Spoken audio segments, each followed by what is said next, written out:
Welcome to Father and Son, but unfortunately my son Tom is not here today.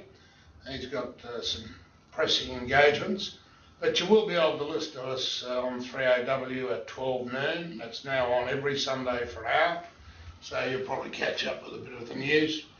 Well, the carbon tax has gone through. I think the less said about it, the better. It's going to be difficult for Abbott when he wins the next election to rescind it. And a lot will depend on the sort of tax incentives that are given in this year's budget by the Labor government. But I'm certainly will rescind it, and it is of absolute nonsense. The other real concern, the stock markets are falling. It's the 10th of November here today. Tomorrow is Remembrance Day, my son Edward's birthday.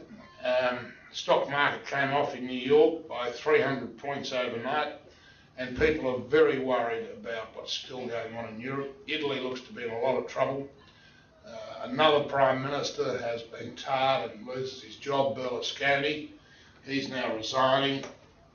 And the problem I see here is that they can't raise enough money. They're talking about $3 trillion at the moment to bail out Greece. What on earth would be needed to bail out Italy as well?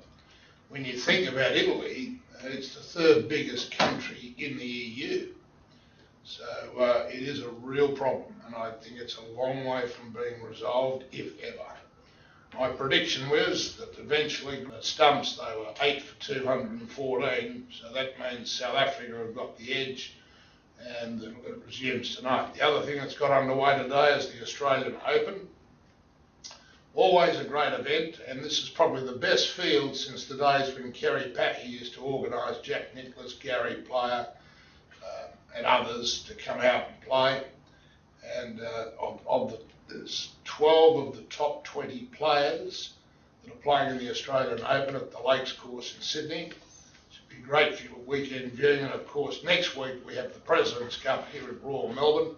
That is going to be a great event. Australia, the international team, has only won the President's Cup once, and that was at Royal Melbourne in 1999. So, with the Great White Shark as our captain, I think it's going to be really a great event. So, and then following that, they go to Coolum for the PGA. So there's plenty of good golf coming along. I suppose the other news of the week is the greatest leg spinner of all time, probably one of the 2 or 3 greatest cricketers Australia's ever produced. Shane Warne is making a comeback for the Melbourne Stars in the 20-over bash. That'll get started in December, and I think that'll bring crowds to the MCG like we haven't seen. They'll all want to watch Warney. He's only 41, and being a great leg spinner with a beautiful girlfriend, he's now trim, taut and terrific. And the other thing that may have gone unnoticed is that Tendulkar, in the test match against the West Indies, made enough runs to take him past 15,000 test runs. He is by far the most superior batsman of all time. He is 2,800 runs, 2,800 runs ahead of the second highest run getter in tests. So it is an amazing feat, and he'll be out here with the Indians who play Australia starting on Boxing Day at the MCG. That should attract big crowds. That's about all the news. We've had the Cup Carnival. I got totally worn out, went every day. Certainly didn't make any money. Go to Sandown on Saturday with my great friend Peter Lawrence. That'll be the end of it as far as I'm concerned. Well, we'll see you all next week. Trust you have a nice, good weekend, and go the Aussies in the golf.